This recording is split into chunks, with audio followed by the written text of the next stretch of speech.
Hello, everyone, and welcome to the Recruiting EQ podcast. I'm your host, Rick Coluccio. This is episode number 93. Why is it so hard to hire salespeople? A topic that is near and dear to my heart as a rec to rec, as someone who's been in recruitment forever, as a salesperson for the past 20, almost 30 years. And you don't want to say this too loud, because I'm dating myself there, but almost 30 years that I've been more or less in sales in one way or another. So I am thrilled to have our guest, Jorge Chavez, here to have a chat with us about this. George, how are you doing? Awesome. Thanks for having me on your show. And this is near and dear to my heart and life and days. So thanks for having me. Yeah, it's a pleasure. George, honestly, we had a brief conversation, George and I, before this to sort of see. I know he runs a company called Topaz, which we will get into, Topaz Sales Consulting, and we'll get into shortly. But like just the enthusiasm and positivity and fervor, George, with which you talked about this stuff before even meeting me or whatever else, you know what I mean? Like on our first call, I was just kind of like, oh yeah, this is gonna be a juicy conversation. Yeah. If you like sales and if you like growing sales and if you're struggling with hiring, this is right up your alley. Yeah. And for those who are just joining us or not aware of who I am and what I do here and what created this podcast or brought it into creation, is I work as a rec to rec, right? So I'm speaking to recruiting agency owners and senior, hiring managers there, most of whom are looking to hire salespeople. And sometimes they're looking to hire salespeople for themselves, but they're also looking on behalf of their clients for their clients to hire salespeople. So it's salespeople hiring salespeople to hire other salespeople. So there's so many levels at which this is super relevant. So I'm really happy about that, George, and glad you were here with us today. Yeah. Hey, I just had a thought. I'm not sure the title. I want to challenge our title here. Ooh, I love this. All right, Let's get into it. Why is it so hard to hire salespeople? I actually don't think it's hard to hire salespeople. All you got to do is put out a job posting and say, I'm hiring salespeople. Surely you'll get some applications. And all you got to do is say, hey, look at their resume and you like sales, and they'll tell you everything that you want to hear. And you match communication styles and you make them a job offer. There are millions of those salespeople out there. The challenge, so it's not hard to hire a salesperson. That's a good point. It's hard to hire the right salesperson. Yes. That's what I wanted to challenge, because I was thinking, just blanketly, I'm like, yeah, it is hard to hire salespeople, but I'm implying I know it's hard to hire the right salesperson. And that's where it gets really, really important to have this conversation. What does that mean? Absolutely. And you're totally right. I mean, that's the quandary, right? Is not just hiring anybody who's a salesperson, but the right salesperson, attracting the right salesperson, qualifying them, making sure they're going to be happy, retaining them if they're a good salesperson. Like there's so much there that I would love to unpack with you. Before we get too deep into it though, I would first love it if you could give our listeners just a brief introduction about like who you are and what brought you to this point. What brought us the man we see before us today? Great question. And thank you for that. So I am a co-founder of Topaz Sales Consulting. We transform sales teams into revenue generating machines. And those are words that some of our best marketing comes from our clients' mouth. That's what they say we help them do. And how do we do that? We help companies and their sales teams sell more of their products and services, hire better, more of the right people, and responsibly lead high-performing sales teams. So there's a sales leadership component. So we offer 3 training programs, and they all have processes, and they're congruent processes.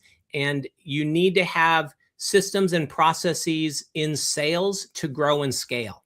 So if you hire right, which we'll talk about is the most important part of success in sales, equip them to sell effectively when they're having prospect conversations and client conversations, to sell to the right clients, and then responsibly lead them, coaching, motivating, and holding them accountable. If you have the right people with the right skills, you can grow and scale an organization. So that's our focus, helping business owners achieve their goals, helping them equip the sales team to accomplish the goals the owner has in their vision. That's why we exist. That's how I got here. A passion for that, the owners, the entrepreneurs. And I love the passion that you have for it as well, because I think that maybe it's just because of the conversations I have all day. A lot of people talk about this topic with a lot of frustration and exhaustion, and not so much passion and optimism. So I think that's refreshing right out of the gate, and I appreciate that. Um, you have been running Topaz for 11 years now, correct? Correct. That is a very specific time and place in history to be doing anything for 11 years. The way things have changed from 2015 to 2026 is enormous, right? I mean, like, from technology changes to just Mm. market changes, from COVID happening to the bounce back from COVID and all this kind of fluctuation. Even high level, how has that been, like, to sort of adapt to client needs in terms of the problems they bring to you in hiring salespeople, in terms of the solutions? Do you feel like there's been a lot that's changed or evolved for yourself in consulting people in this regard? What a great question. There has been a lot of change. And now I actually haven't thought so hard about how much change there has been. But I have to say this, we haven't changed one iota in Really? terms of our belief system and our purpose and how we run our company and how we train. Well, how we train has changed, but what we train on. And I want to highlight this because some things really you can't change, which is your core values or your beliefs. So everything we do, we have a philosophy that helps shape helps shape the people whom we train, Mm, their intent, their purpose, and their why. And I had a conversation earlier with a guy who's in the same business we are. And he's just at a crossroads in his conversation. And he asked me, he goes, in all your years of doing sales consulting, what's one thing you found the hardest for people to digest in sales? And I thought, oh, that's a good question. And I said, to learn how to not be outcome based. mm, I got to close a sale. I got to get a yes. I got to get, I got to overcome that objection. There is an outcome. And people they just are so strongly holding on to this outcome of what I want. And our philosophy, what hasn't changed, what's thematic through every training program, is the ability and willingness to let go of an outcome, to be 100% present with the person you're speaking to, or a group of people, and be curious. That's a skill, yeah. infinite curiosity, and be a truth seeker. Mm, So when you're a truth seeker, it's not I want a yes, and it's not that I want someone to tell me a no. I want the truth, and I'll go wherever that truth, our conversation goes. I'm going to let go of the outcome. And so when we talk about it, that's the way we should communicate with our direct team. That's the way we should hire candidates. That's how we should sell is, hey, I'm not trying to convince you. I want to help you discover. I'm going to yeah. use my curiosity and listening skills to learn. That hasn't changed one iota. And it's what we do as a company. It's how we train. It's how we equip others. But what has changed is the use of Zoom and Sure. recorded training and stuff like that. We've absolutely adopted that, and the world has accepted that, and it's allowed us to grow and scale and not have to travel so much. Yeah, I see what you mean. Like, the tech tools are changing. I would love to come back to tech tools changing maybe later in this conversation too. Sure. Like, we touched on it slightly too about the AI question and where does that fit into the sales sequence or chain of production in the Yeah. future, or in the present. Yeah. I say future like it's so far away. It's now. It's happening now. I But actually, on the AI side, I saw a guy who's deep into AI, like one of the founders of like Open AI, and and he actually said, we can't even fathom the changes that are upon us in the next 2 to 5 years. None of us can even speculate what AI is going to do to our world and our lives. People try, but yeah. it's just so advanced. We're in a whole new realm of reality. So at any rate, I thought that was quite fascinating. Man, this is the future. It really is, and I feel like it's kind of splintering off two things, right? There's the job economy and worlds like, day-to-day interactions that one will have that are going to be human to human and will probably remain human to human. And the Hmm. job market, there's already been people I've spoken to even on this podcast who've suggested that that'll become a premium service, is getting a human directly as opposed to working with AI. But yeah, it's a crazy question. Before we go down the AI rabbit Yeah. hole, though, Okay. I would love to hear from you, George. What are some of the problems that your clients are coming to you with in terms of getting salespeople, getting the right salespeople? Is it around attracting them? Is it around qualifying them? Is like when during hiring? Is it around keeping them? Is it around getting them to be effective? All the above? Like, what are some of Yeah. the big problems people approach you with? It isn't all of the above, but a lot of times, I want to just put a cautionary note. Any of the listeners, and here's what breaks my heart. They waited too long to get help. Mm, They ran out of time, and they ran out of money, or both. And now they're desperate, and they need a sales performer, and they can't afford to get help, and they don't have time for them to ramp up and start to sell. And so that's just a huge risk. Um, so I hope, don't wait till it's too late to contact a professional who has expertise to learn the things you don't know, what you don't know, because the cost of the wrong hire is so high. Um, all of the things you shared are actual problems they come with. They've just had a lack of success hiring. right. Rick, here's what I find fascinating of this all. They don't know the problem. Hmm. So you They feel like they don't even really are they not, is it that they're not articulating the problem well, or do you feel like they think it's something else and then you probe and you find it's actually not the problem they think it is?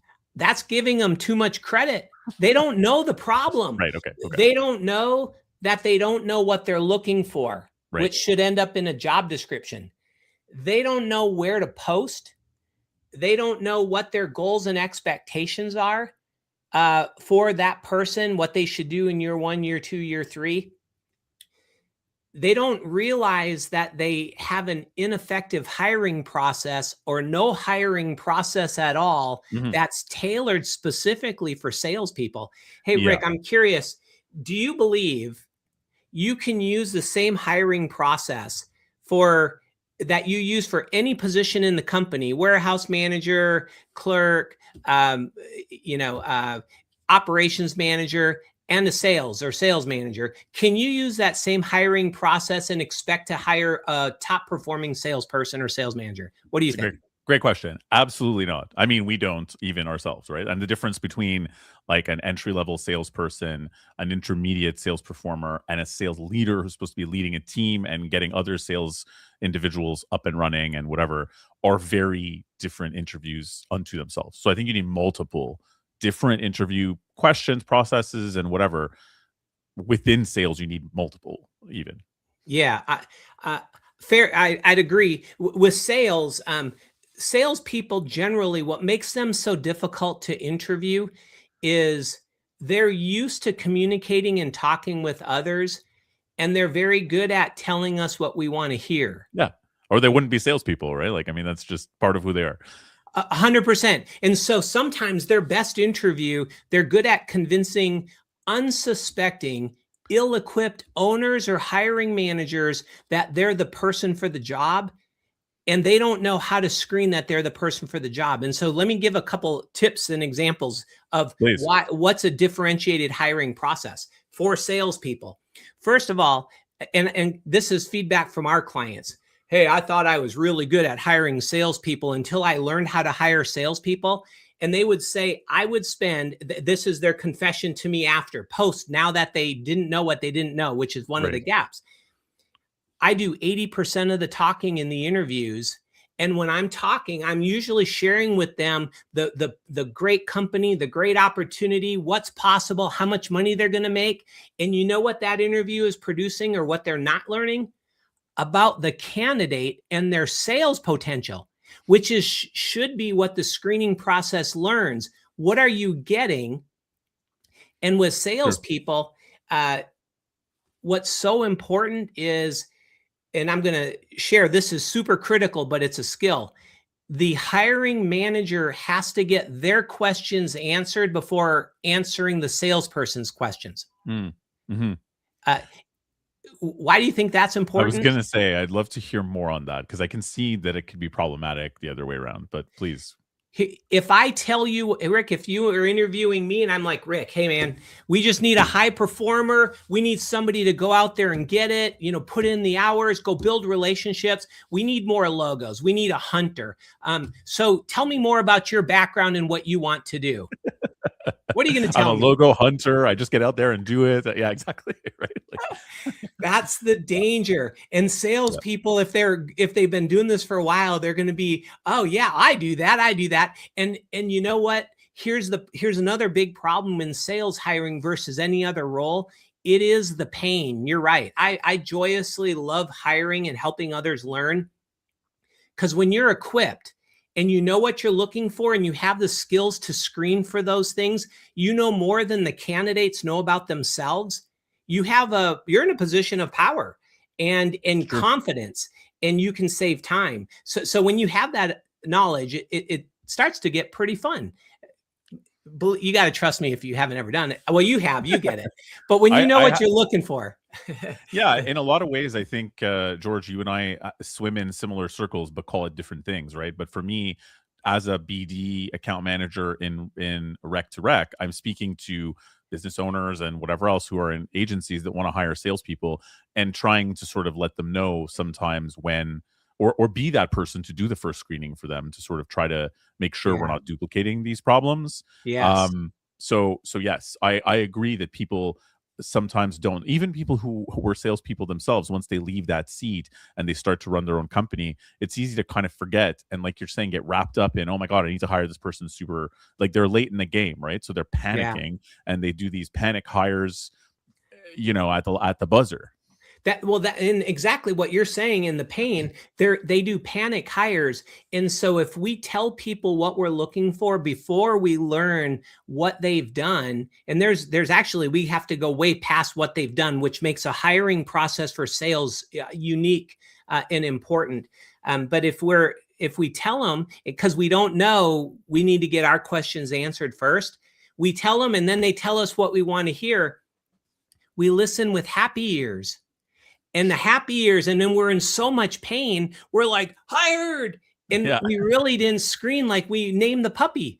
And then we might even skip steps like, oh, I don't need to go check their references and I don't need to whatever else. It's because of the pain. They're ill-equipped. They don't ask questions. And in sales, that's a big red flag. And that's part of the reason why there's such high turnover. Part of it is they don't know what they're looking for. They can't screen for it. There's so much pain. They make desperate hires and then they're stuck. What does that cost? It's huge. Yeah, absolutely. No, I totally hear you on that front. What are some of the other things you would advise that should differ about a sales process? Like a good, very practical tip that you've given already is make sure you ask the questions first before you get into what it is that you think you need and what's going on in the department. What's another good tip that you would feel comfortable sharing to everybody? No, about your it's secret funny. sauce? We actually I toil with how much you give away, like what secret sauce. But I even know we have clients that we train, and even after they've been trained and they paid us and we work together, they still struggle to do some of these tips. So hey, if somebody can take a tip and implement it and get better results, kudos. But I know even if you have the knowledge, doing it is a whole nother thing. So here's another one. I think that's pretty critical. We treat the whole hiring process like a cold call. So you think, well, what does that mean? Well, if we're assessing sales competencies, what better way to have a screening process that replicates a cold call, a salesperson calling in to a company? So what does that look like? In the first interview, so if you're doing first interviews, and you probably do this, but so you got this first interview, that first interviewer, a lot of times we recommend it to be an HR person or an executive assistant, because they take that first call.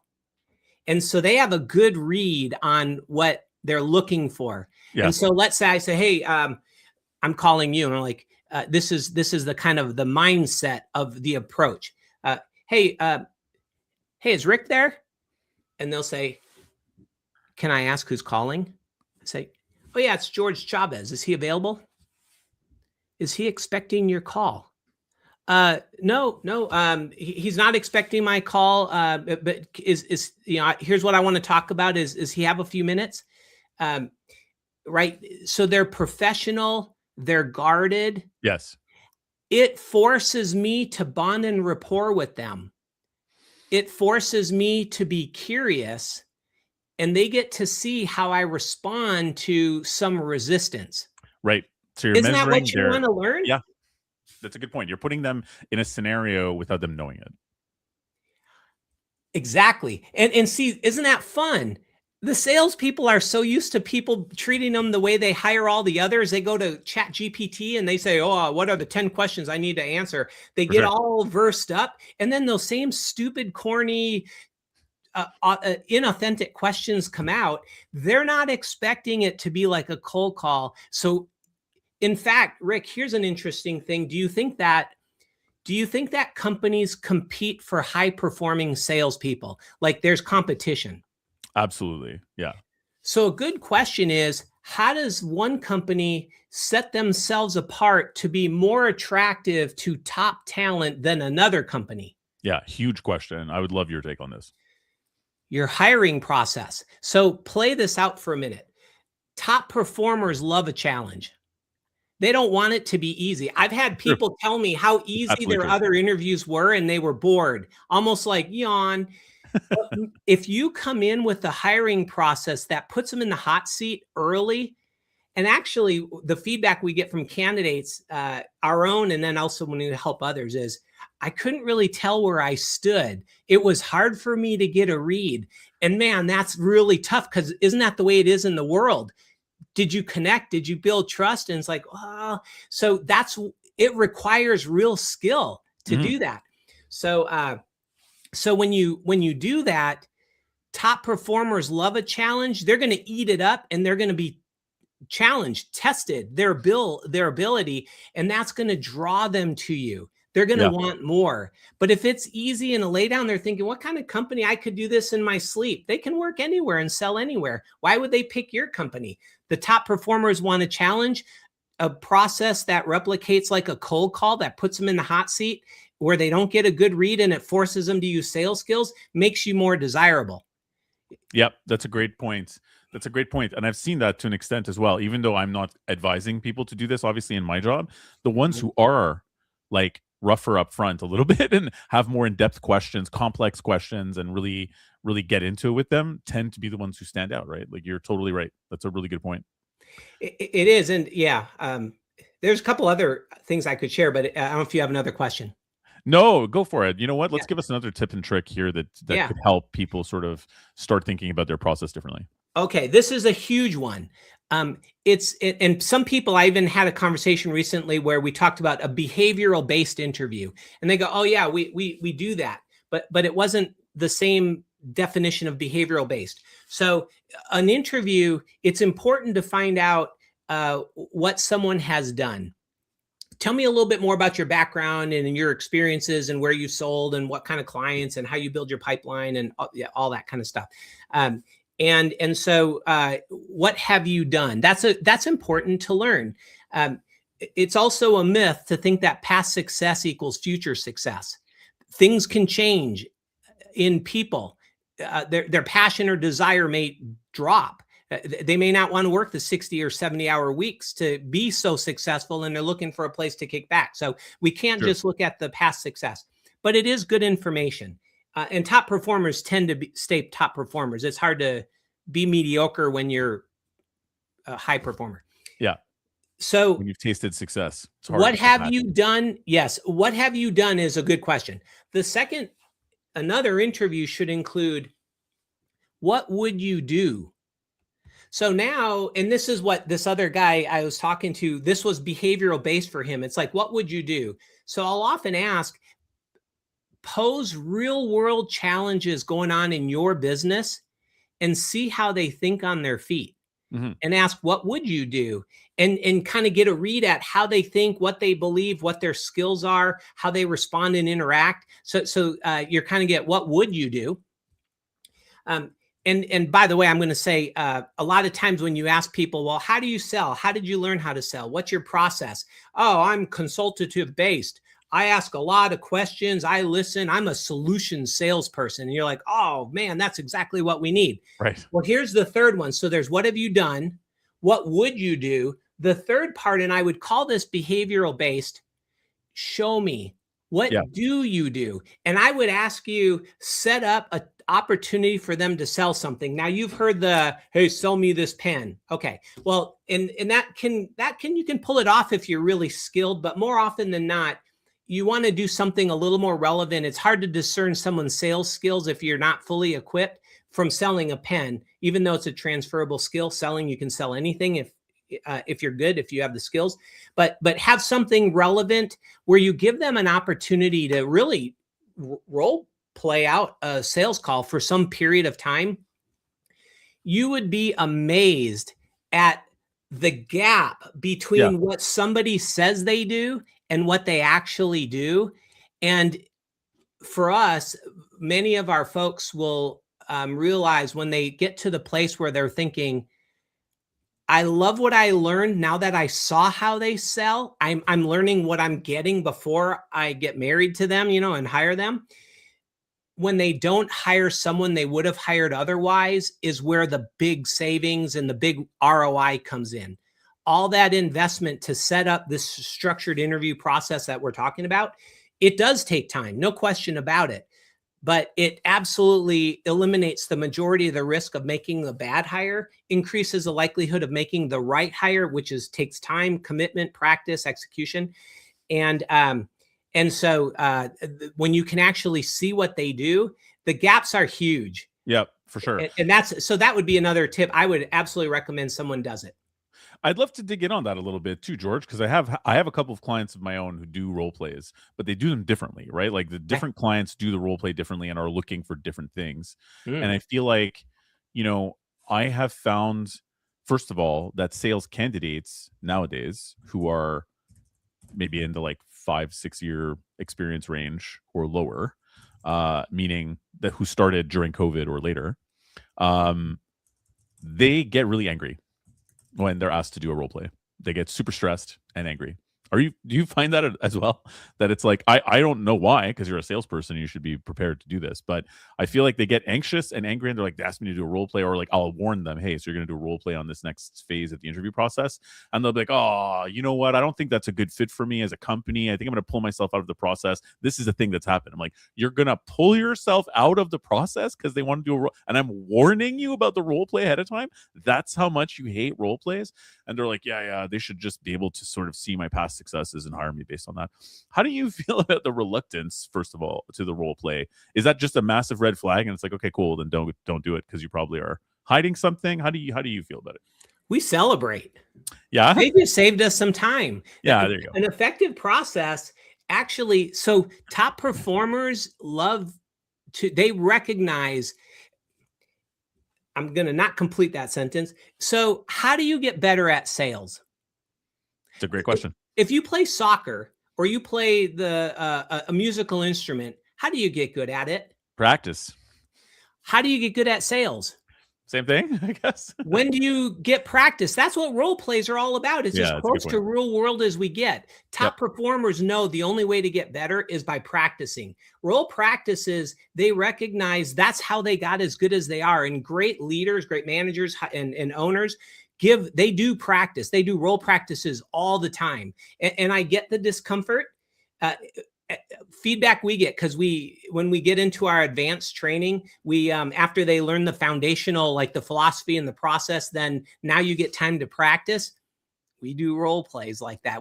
I don't call them role plays because then it just sounds gimmicky. I call it role practice. It's sales practice. Yeah. And the feedback is awkward, uncomfortable, didn't enjoy it, but it was the most valuable part of our training and we need to do more. Yeah, that's a good point. I get That's it. a good point. So here, so we have a process. Well, our screening process isn't really. I mean, a lot of our clients use it for all their hires because of the behavioral-based components and what they learn. But basically, when we're looking for top performers, so we do things that really challenge people, put them outside their comfort zone, knowing that mediocre, average, or below average people will do exactly that. And that's intended. When we hear those words, uh, and people don't want to participate, or here's what happens, Rick, this is so fun. There's a period of time when we do that interview where they actually have to do, it's a structured interview. They have to do part of it as a role practice. Yeah. A couple days before, we send them instructions. Yeah. Between getting instructions and that interview, the number of candidates who got their dream job it's just against all odds. I just got an offer and it was a dream job. And basically, I just saw the instructions for this role play I have to do as part of the interview, and I don't want to do it, so I'm going to save face. And then we watch them on Facebook, or not Facebook. We look at LinkedIn, and we don't see any changes to LinkedIn, which is the first thing you do when you get hired. I'm like, where'd that dream job go? They were easy come, easy go on that dream job that suddenly materialized. We celebrate that. We celebrate it. I want to share something. This is another huge tip. How do you screen for humility and coachability? Oh, that's a great question. Yeah, tell me. So in an interview, you want to create an environment where someone gets outside their comfort zone, where you really challenge them, and now they have to really think and be on their feet. And you might, if you can find, and this really is where the skills come in, find an opportunity to provide constructive feedback. Mm-hmm. Critical feedback. Because see, if you manage someone, it's almost like it's what managing them is going to be like. Right. So the interview process can give you a preview to one of your one-on-one debriefs. Like just, or after you do a sales call, what do you think? See how self-aware they are. But if you give critical feedback, the person who gets angry, their face scowls, and they get defensive and argumentative. Yeah. The Bible calls those people fools, and that's just what they call them. And what they do is they take the truth, the narrative of the truth, and they bend it to their narrative. You don't understand. Here's what was really going on, and you didn't give me enough time, and I wasn't prepared, blah, blah, blah. That's what they do. That is a massive red flag. And we look for that. There's a lack of humility. There's a lack of coachability. Now, the person who you share that critical feedback, where they say they ask a lot of questions, and then they do a role practice and they didn't ask any questions, and then you say, hey, do you think you asked enough questions? And they're like, and then they, and then they own it. They take responsibility, and they don't blame someone. They say, you know what, this is an area that I could get it better at. Do you provide training to help your salespeople get better? And I'm smiling. I have a heart of gratitude, and I'm taking your truth and I'm bending myself to your truth. Like, I've got room for improvement. The Bible calls those people wise people. And you want to hire wise people, and you want to disqualify fools, and you'll have a great sales team. So that's an opportunity to create that in the interviewing process, so you can make an informed hire decision. Yeah, I think that's a great point too. This is a good segue to one of the other things that I find comes into play here in my experience, and I'd love your take on this as well, George, obviously with what you guys are doing, is the desire to hire a salesperson that you do not need to train, and the utter gap that I've noticed, particularly in recruiting, staffing and recruiting, because that's my field, right, of expertise, the gap in sales training. They have recruitment training, but often a lot of places will promote a recruiter in an agency as a very salesy thing. They'll promote them into being an account manager and then have them sell. Even if that's not the trajectory, they want to hire fully formed salespeople who come out of a bigger agency like a Robert Half or whatever else, and not train them really. Rare is the client that really provides a lot of training and mentorship on the sales piece. So they're trying to hire someone who's fully formed in selling someone else's way of selling. Is that not problematic from the beginning? Like, you know what I Yeah. mean? So Hey, it's how do you feel about that? Is that something you're seeing as well? Is the gap in training, sales training? yeah, I would agree. I think most companies, the majority, don't invest in their people to train them. For us, that'd be a disqualifier. Do you care about your people? Do you train? If we provide training and you don't believe in training, well, we're Yeah, not a good fit. not a So fit. Yeah, we yeah, don't waste our time. yeah. So I think that's important.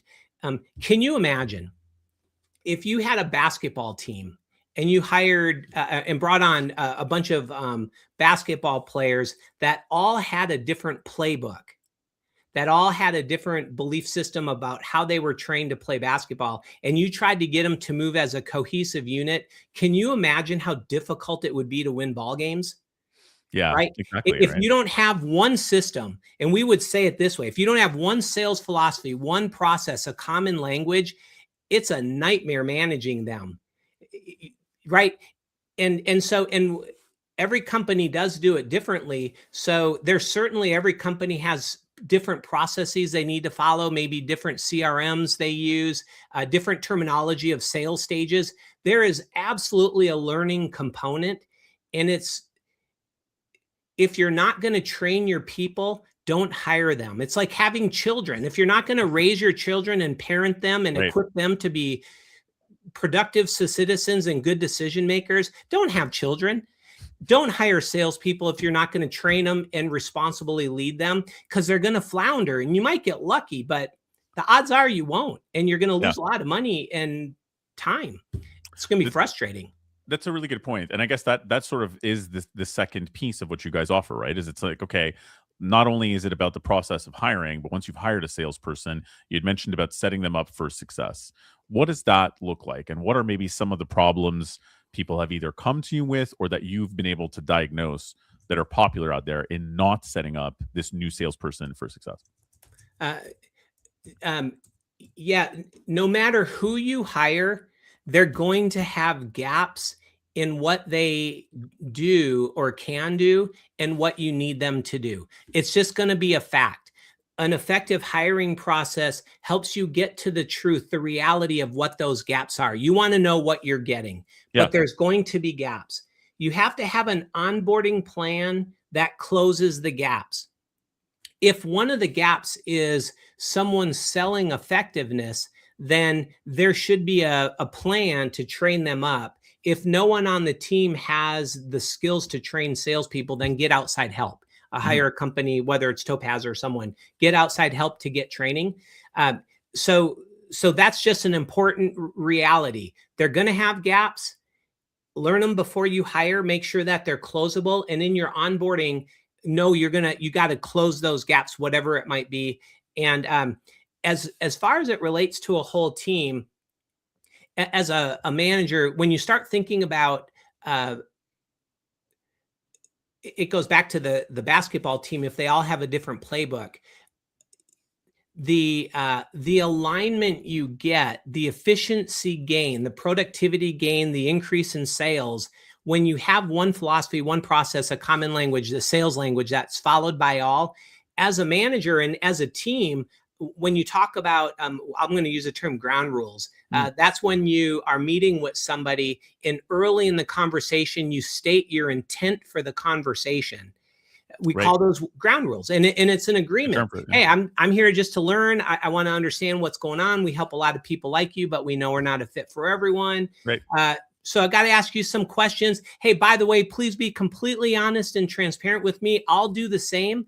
If we find that we're a good fit, we should continue to invest time. Let's book some more time and continue. But if not, that's okay too. Let's just be honest and part ways friends, maybe another time. Yeah. It's all okay. Those in ground rules get in an agreement. Well, if you're in a team meeting or you're managing your people, if you don't have that common language about that step in the process and what you need to execute, well, then how would you, you want to be able to say, hey, well, what ground rules did you set? Oh, you didn't set Yeah. any. Do they even know what they are? Now you got the next person comes in, they sell a different way, and they're like, what the heck is ground rules? I don't do that. I don't even know what those are. Now you're managing to their style. Right. That just makes no sense. But a lot of people do it. They hope to hire and that they can just sell, but it doesn't work. They might get lucky. I'm not saying it never works, but if it works, they're lucky. But usually it doesn't work, and I would want to put the odds in my favor. So that's interesting too. Let's go back then to one of the hiring process steps that you mentioned as well, with the role play. Like, there's a couple of clients that I know that have a very detailed thing in their role plays when they're hiring salespeople, that they can determine that the person is well spoken and they think on their feet and they have a lot of good attributes as a salesperson, but then Yeah. it's clear that the way that they handled objections or the way that they brought people to the finish line or whatever was different than the way that they do it internally. Sometimes that's enough to say, like, this person's probably a good salesperson, but not for us, because we feel that they go about it in a very different way fundamentally. How do you feel about that? Is that the kind of thing where it's like the person's salesmanship is important enough and then you can train them on your process? Or, as you just said, is it a mistake to have people who are fundamentally different kinds of salespeople and try to manage them all differently because they're different? Like, where do you, I know it's case by case, but how do you feel about that? Well, I think there are some people that just feel like, hey, diversity in our sales process is good. I just don't think that's right. I don't think you want diversity in your sales process and approach. But what you asked, though, about people having a different way of sales. So we actually, when we hire, because we hire sales consultants, and man, we're looking for the unicorn of unicorns, a needle amongst haystacks of haystacks, Right. So because there's such a learning curve, and we hire people that have a high degree of competence, but there's so much to learn that they don't know to be as good at skills the way we need them to be good. And so we put them through interview process that replicates what their role will be, so we can see how they deliver. And there are some that the gap is too large. I mean, we had a lady who we simulated a coaching session. Like, so if we train and coach people, that's the fulfillment. We get clients, and then somebody's got to train them to implement the processes and equip the team. So that's what we do. So we have an interview where they have to run a group, and we want to see how they facilitate, how they introduce themselves, how they interact. Well, one lady got to that. That's our last interview, and it gives us, it's a mutual fit. Do they enjoy the role? Is that the kind of work they want to do? We kind of give them a preview, but then we kind of get to see how do they do. And so one lady came to that interview, and she had a pretty good sales consulting background. Right. So we thought, man, she's used to working with clients and so on. And actually she aligned with our core values, and she invested in herself and had her own consulting business for a while. And we're like, these are all checks all the good boxes so far. And then in that interview, she presented. She regurgitated some of the training that we were expected to watch. So she got to see it. We got to see it. And we wanted to see what she would do with that.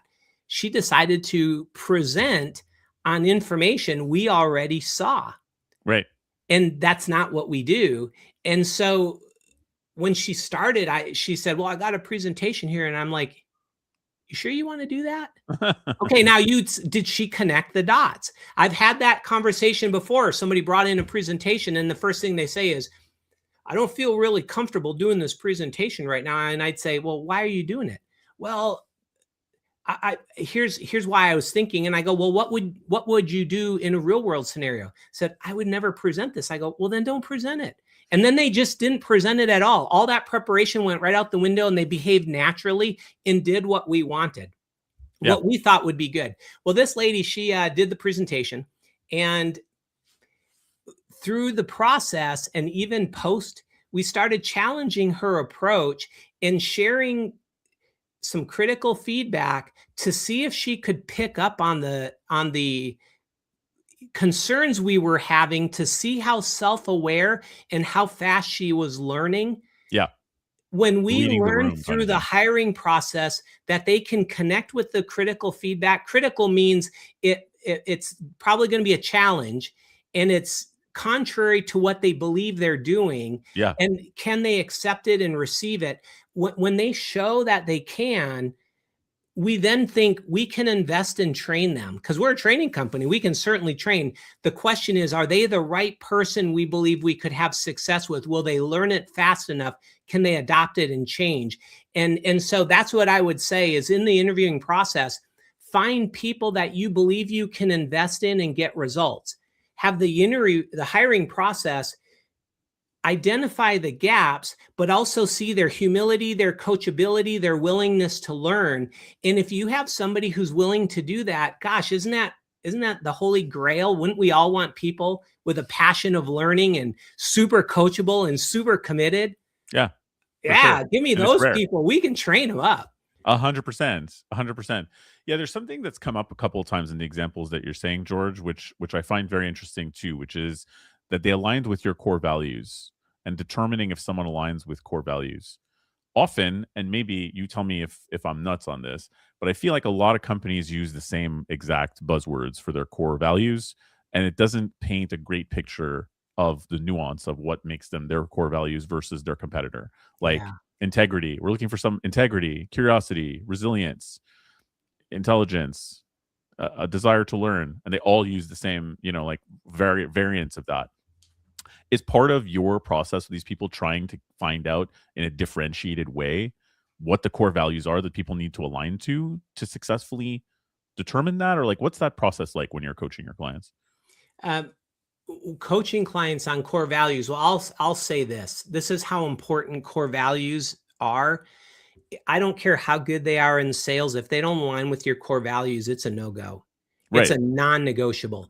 So So, right. So in our process, when we help people, as we fill out the job description, that's the first thing you do. Like, how do you know you found what you're looking for if you haven't clearly defined what you're looking for? And a lot of people don't really even know, what am I looking for? What are the yeah, skills? What are the attributes, et cetera? So we help them close that gap. But in there, we also have an area for core values. And also in the job posting, we have an area, and it goes high in the job posting, our core values. People don't join companies. They can sell anywhere. yeah, They don't care as much about what you do, but more why you do it. They want to be part of something bigger than themselves. So core values actually sell, but they also disqualify people that aren't a good mutual fit. So we highlight them. So then the question for us is like, how do we screen for that, or how do we have others? With our clients, we make sure that there's a discussion around core values, that those are front and center in their process. And then when it comes down to the interviews, oftentimes, like what we do is we'll ask, like, what do you know about our company? What research did you do? What were your thoughts about our core values? Did any of them stand out for you? Are there any in there that you feel would be difficult to fulfill? Our core values, one of them is love without limits. And you're like, what the heck is that? I don't know where that lives. I know integrity and all that other stuff, sure. but we respect others' values, beliefs, and abilities, and we meet them where they are. We come alongside them and we help them be the best version of themselves. We don't come in, we don't judge. We just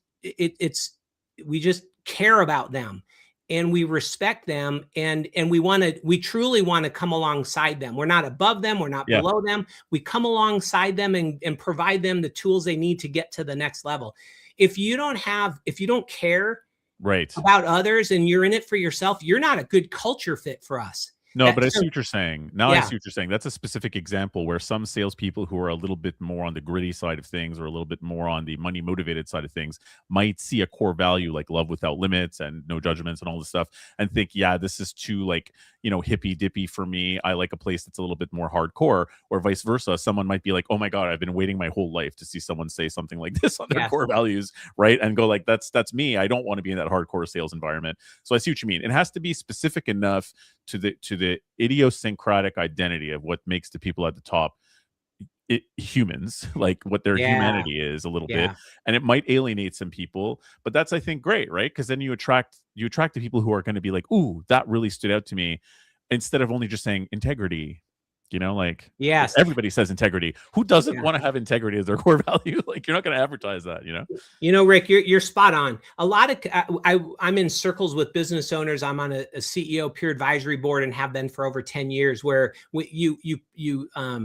all of us are smarter than any one of us. I mean, it's lonely at the top when you're an owner. So be with other owners and learn best practices. Learn your blind spots, things Yeah. like that.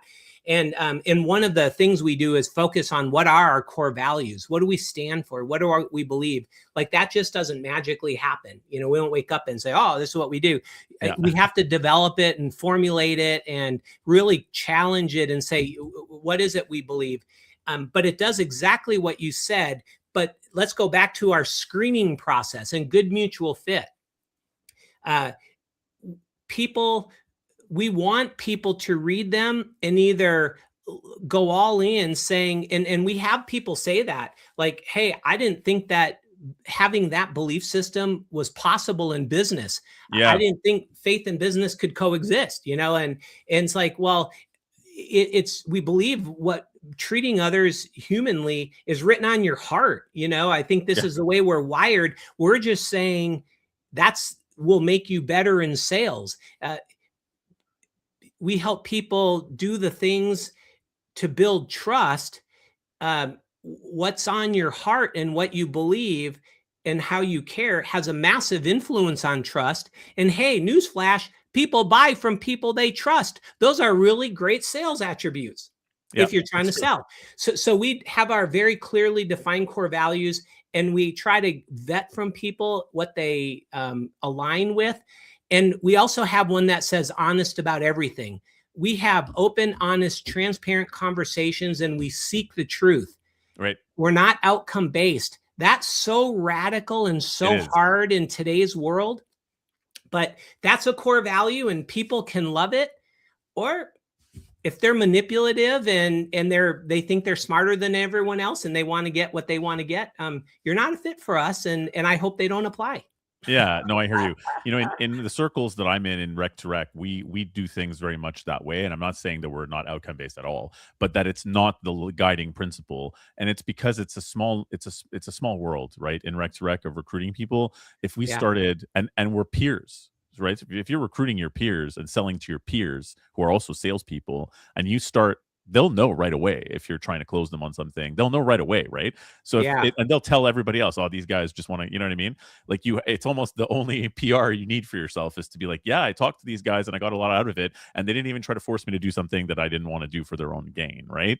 So especially if you're in a small ecosystem, I love what you're saying, and it is radical. Some people think it's bonkers when you talk to them about not being driven by a sales driven outcome, but rather just actually looking to give proper advice, and even telling people, yeah, you shouldn't do this thing that I'm suggesting. Actually, I think you should do this whole other thing that won't make me a penny.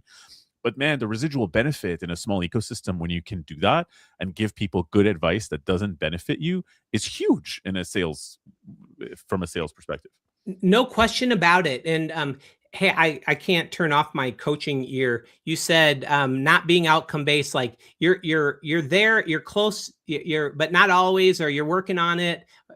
Can you say a little bit more about that? I didn't mean to suggest that we're never outcome based, but that it's not the guiding principle, right? Like, we're not entering into a conversation in order to get a certain outcome.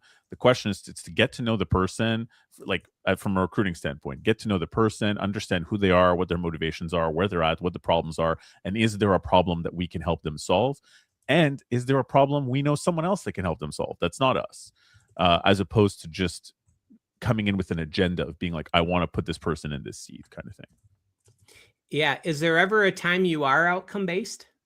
Yeah, a little bit. And when I say outcome based, I mean it's a qualifying tool for us for from a sales perspective, not on the candidate side, but on the sales side, is, if it's a role, or if it's to determine if it's a good fit, right? It's trying to foresee if the outcome is going to be something that we can actually do. In other words, it's trying to figure out, can we deliver on this role?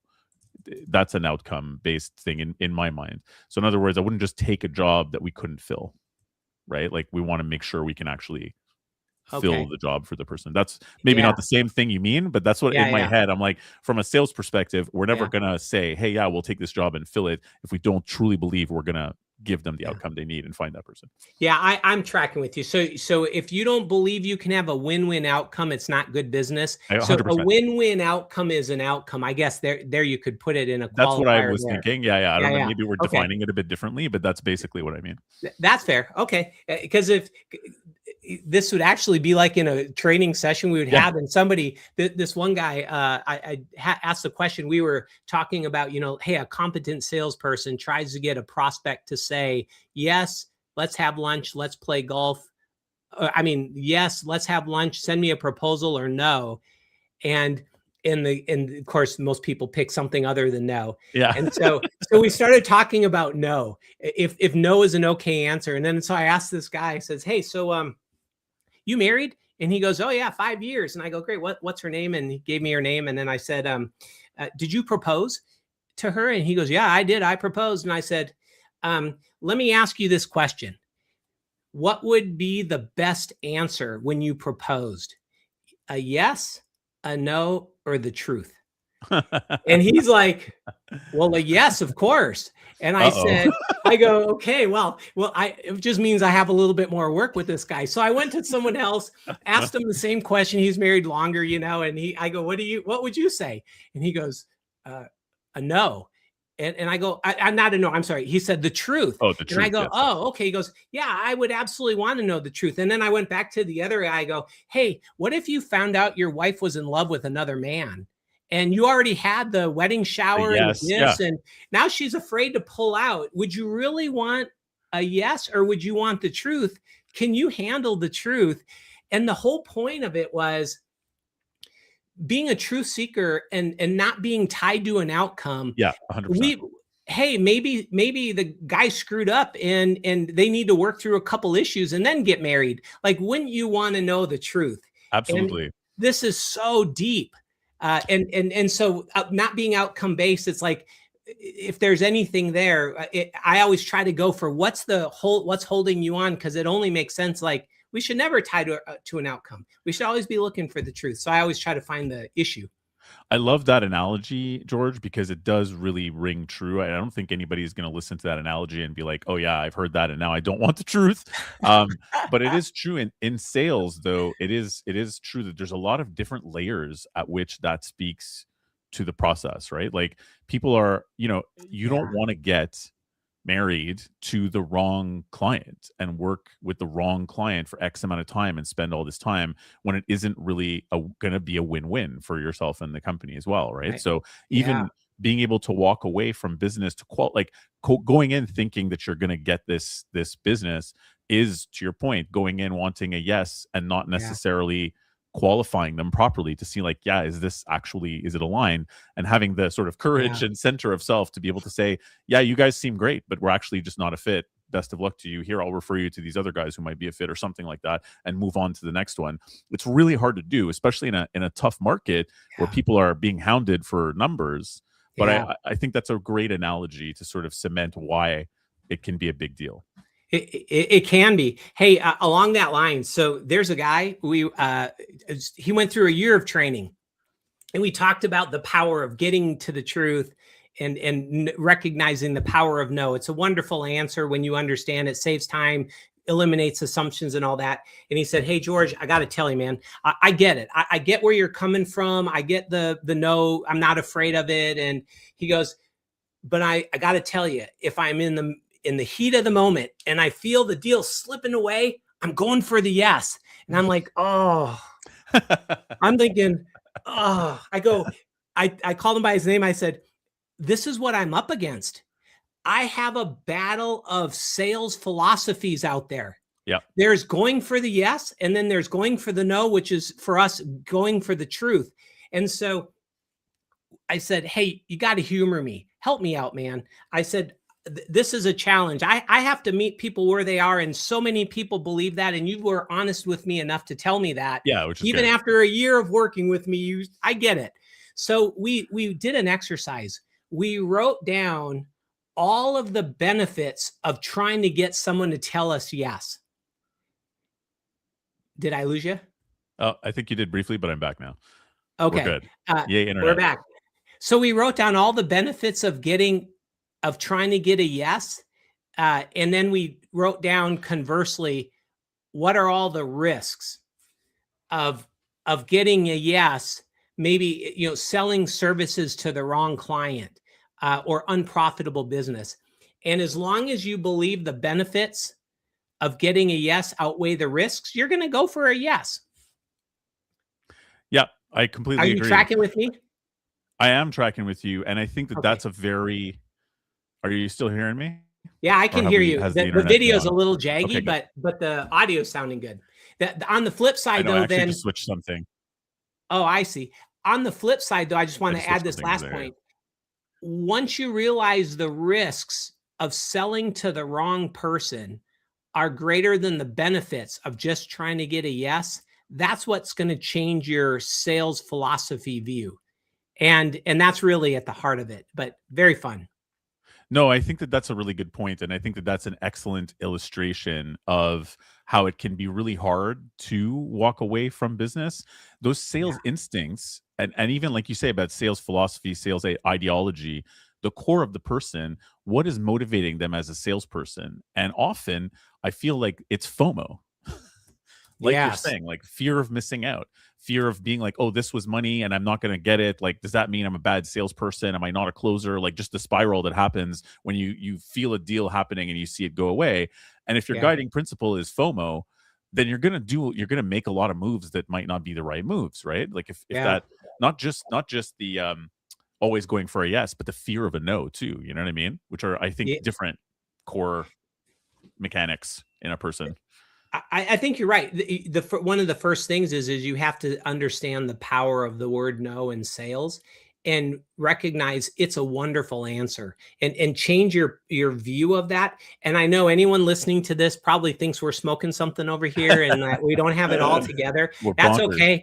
We won't be the first one to say that. Yeah. But there's really a lot of validity to it. And as after a conversation, you start to realize, okay, actually that makes total sense, but the voices in your head will almost tell you to do it different than what makes common sense.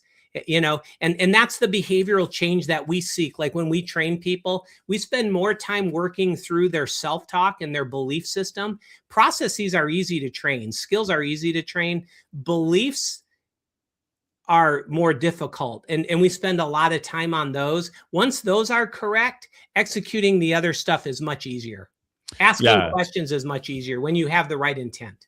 I love that, George, because again, this being recruiting EQ, I love to focus on the emotional intelligence and emotional quotient of things. And I Yeah. love that that's where you're coming from on the sales front, as opposed to, you often hear from people sales is just a numbers game. I'm not saying that numbers don't play into it, but it's definitely not just a numbers game, right? It's like, what Right. do you think?